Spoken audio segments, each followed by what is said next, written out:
field a lot. I just got back from a trip to East Africa.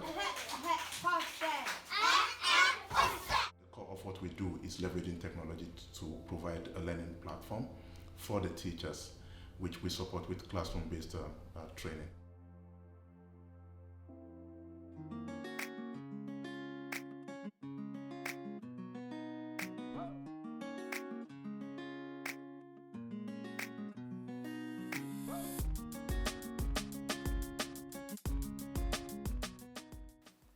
We have a crisis in our hands, especially in sub-Saharan Africa. My name is Hakim Subab. How do we raise a critical mass of educators that not only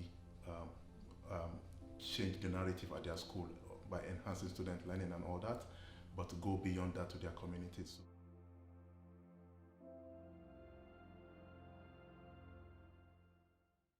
I'm Dr. Jane Chin, and I am a professor at the Faculty of Education at Queen's University in Kingston.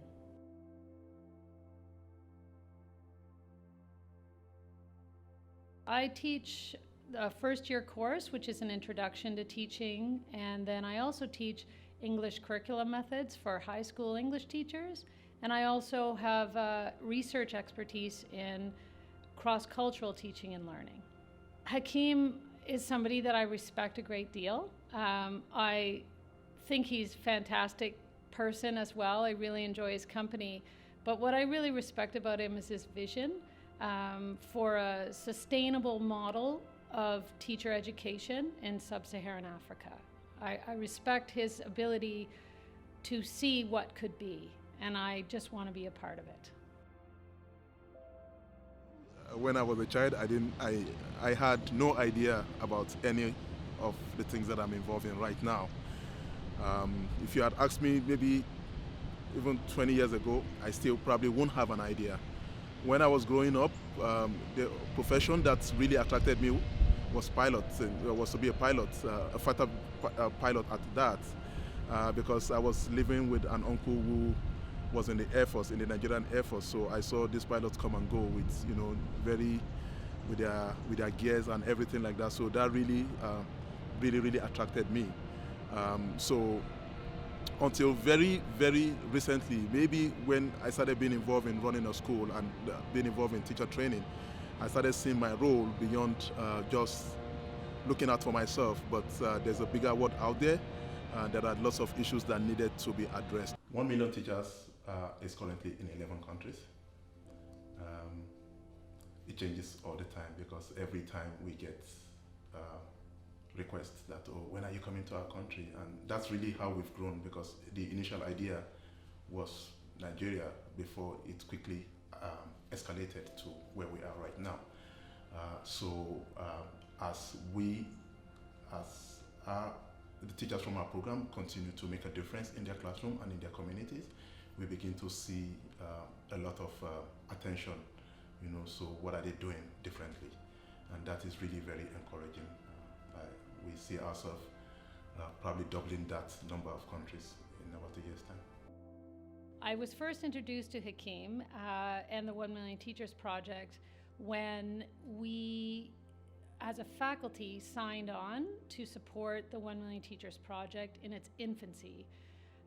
So initially we agreed to take a group of teacher candidates once a year, travel to different destinations in sub-Saharan Africa and visit classrooms and put on teacher workshops. And that's what I thought I was signing up for. But once I met Hakim, I realized there's a lot we have to contribute. So at the moment, we're still building, creating, and populating learning modules on the 1 Million Teachers learning portal that supports the learning of the teachers that we're meeting in sub-Saharan Africa. But there's also lots of research opportunities that we're just starting to wrap our heads around. There's a lot of potential for some really interesting partnerships and research projects all over the countries we've visited, for sure. We have a supply issue. We don't have enough teachers. We see situations where there are 140 students to a teacher in a classroom, some as much as 200 teachers. And that's the supply issue. But there's also the issue of quality. A lot of the teachers, especially in sub-Saharan Africa, do not have the competence, the qualification to be able to teach. And the quality of the education that most of them receive is a bit kind of suspect, if you ask me, because imagine somebody who is a teacher who does not have basic literacy and numeracy skills. So what is that person going to pass on to the children? So, and that's just the basic. Our job as a university is to create modules that support the kind of learning teachers are asking for, to support Hakim's vision, and to continue doing the alternative practicum and introducing our students to the kinds of learning opportunities, the powerful learning opportunities they can have when they visit colleagues halfway around the world. The way we put together this program, there's a lot of design thinking that went into it in terms of understanding who our clients are. And we saw and we continue to see hunger for opportunities for them to develop themselves, a thirst for knowledge, something that has previously been unavailable to them, something of this quality. So that's really what keeps us going. Let me give you an instance. In 2017, when we published our first module, which was the heart of a teacher, and within 24 hours, some teachers had already completed the course, and they were like, so when are you publishing the next one?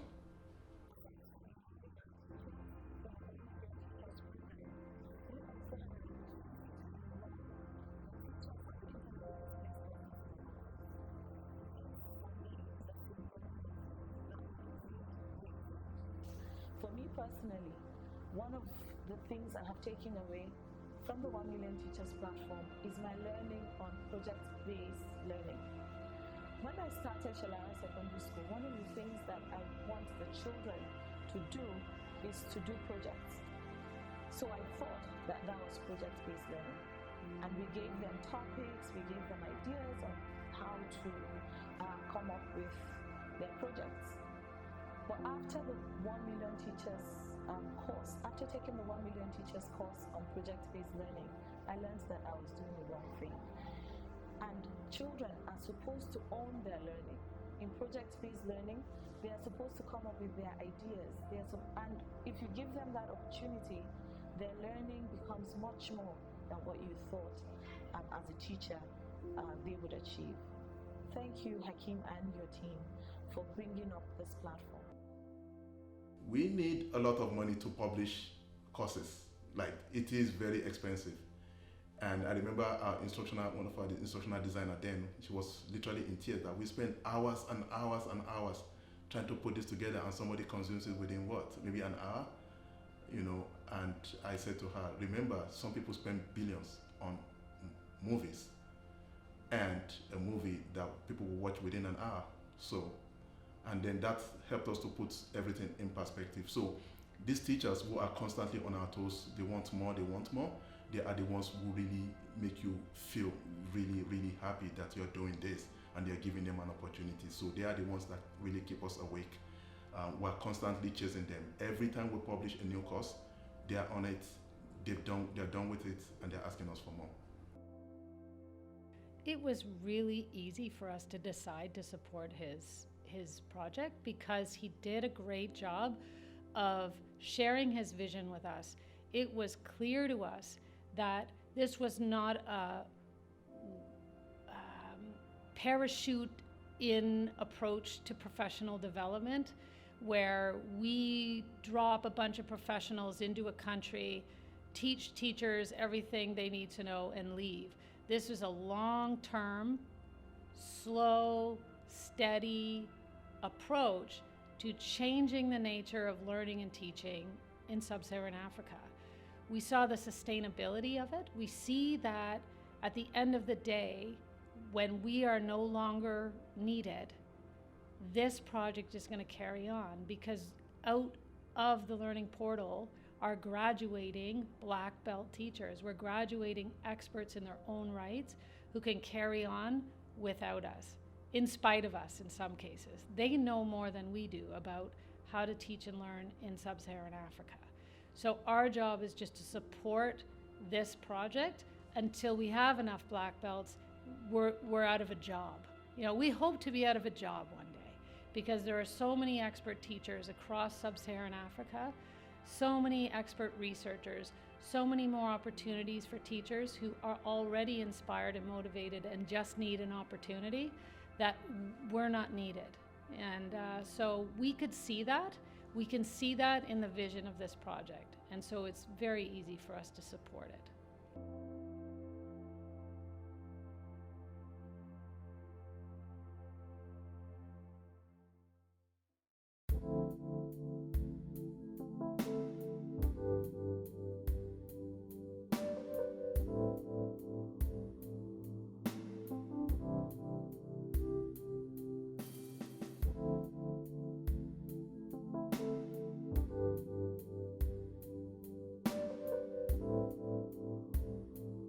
The 1 Million Teacher project incorporates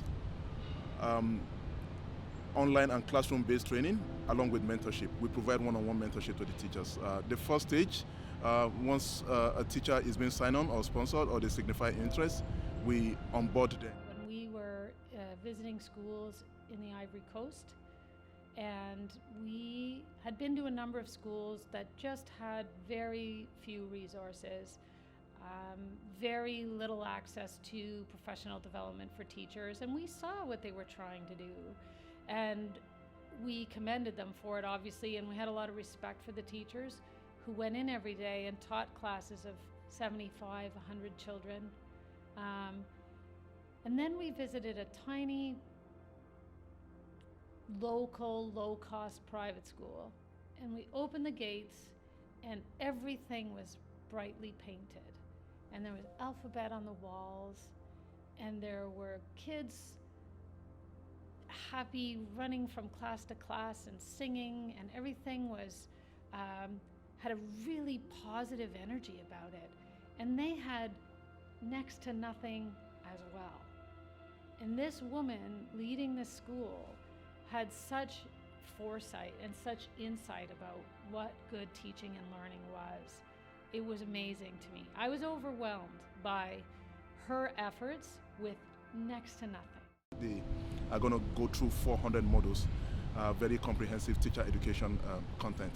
Now, so they start from white belt and they progress through various levels. There are 11 of them: white, yellow, orange, blue, red, and all that, until they get to black belt.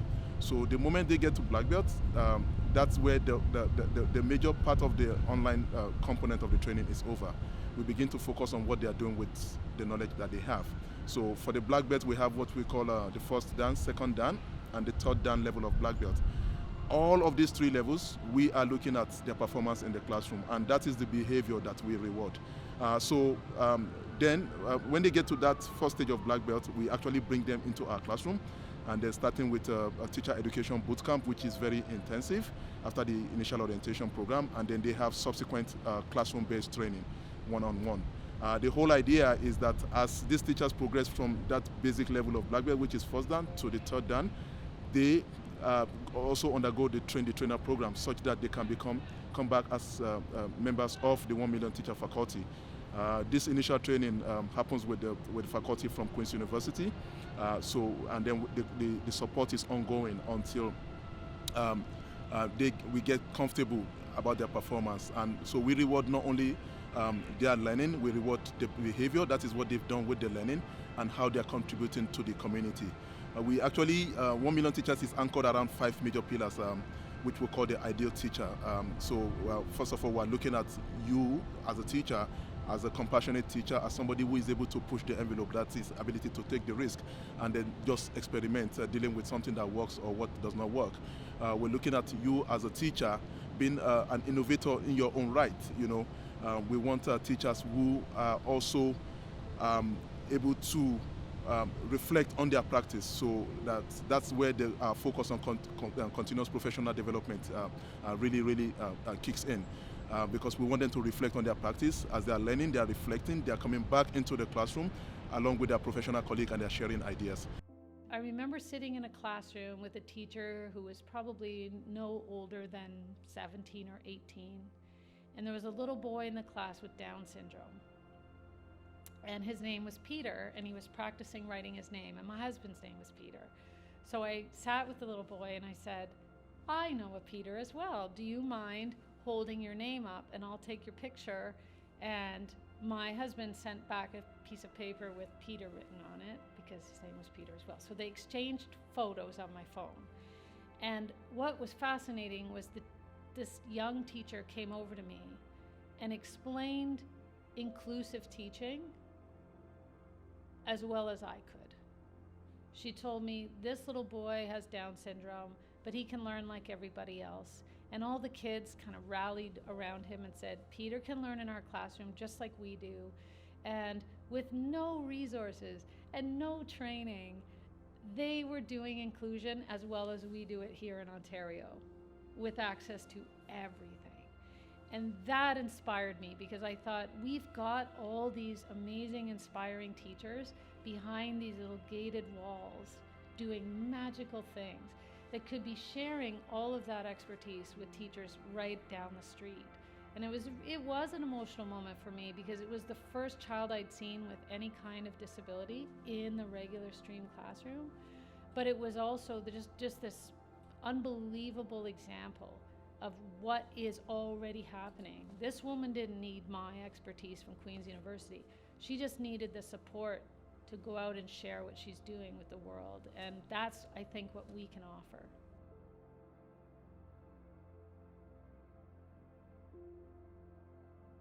We match every black belt with a mentor, somebody who has done very, very well with good values in the society for 1 year. So that way they can bring them into their world, help them with their poise, help them build their confidence, and just general professional development program. We want them to see themselves not just as teachers, but as leaders in the community, and they to walk around with that confidence, and they believe that ultimately they are not only self-confident people, they are also very assertive, they know what they want, and they are able to own the space as other respected professionals. There are many people who have approached me, even at about the time we started, and this happens every time that, oh, I like what you're doing. I mean, I've wanted to do something like this, or thank you for inspiring us and all that. So in me stepping out, trying to do this, I think I gave a lot of people permission to want to do something similar or to join this course. So they kind of are also people who are as passionate as I am, as concerned as I am. So I think I represent a kind of rally, if I'm to use the word. So I'm like the rallying point for a lot of them, for us to come together to do something significant. So I think that's their motivation. There are people who have always been passionate or been concerned about something like this before, tackling these kind of issues that have to do with education. So I think that it's been a very big magnet for a lot of them. So they're doing it because they also want to be part of something really, really impactful in the world. I remember one of them in particular. She's from northern Nigeria. Her name is Halima Wali. Long before, around 2016, she told me about how she left banking to go and start volunteering in schools. And when I started brainstorming on this idea with her, she jumped on board right away, and she started volunteering in special needs in school. This is somebody that studied business in school and has an MBA, and then eventually she enrolled in a school in the UK to study inclusive education. And so her passion is on girls' education and that kind of thing. And yeah, she came on board right away. Last year she told me, oh, there's this school that wanted her to come run the school, like, they're offering her this package. And I said, so what are you going to do about it? She said, I don't know. I don't think I want it. Why? Well, you need the money. She said, yeah, but it's just gonna, it's not as significant as what I'm doing with 1 million teachers. And then about a week later, she told me she rejected the offer. Today, she has been sponsored to come to Canada for a PhD program at Queen's University. Prisma is originally from Pakistan and Afrin from Bangladesh. They were all in the Masters of Entrepreneurship program at Queen's University here. And they just came up to me one day and said, oh, we like this project, we want to be part of it. And it also became their master's project. So many people like that across the world who we get random emails a lot, even on social media, Facebook, and said they just want to be part of this. How can they help? We're really excited to be a part of it. We see our role changing over time. Right now, we're heavily involved in creating modules, but as we graduate black belts, who are now teacher experts definitely in their own rights, they can take on the role of creating workshops, educating peers, inspiring young educators in their own communities, which we all know is a better model than us parachuting in from halfway around the world thinking we know what everybody needs. We don't. But we can be supportive for now until we get those black belts graduating, and then they become the experts who can carry on and hopefully raise everybody's boats, is the expression we like to use. So we like to see them feel more empowered as professionals, but we'd also like to see them empower others, right, in their communities. And the ultimate winners are the kids and the countries as a whole. We know the power that education can have on economies, etc. So we just see this as a sustainable vision of moving education forward in really powerful ways. And we understand our role is behind the scenes being supportive and not leading anything. That's not our intention, which is what we're excited about. We can lend our expertise, but ultimately put expertise in the hands of people who already have it, but need the support to further their own education communities. Everybody talks about education being very important in addressing so many societal ills. We take it to heart. We take it particularly to heart because we think that if we were to solve the issues surrounding education, even the sustainable development goals will be easier to achieve because most of these things are actually linked to education. We say that it is the most a significant pillar among the sustainable development goals.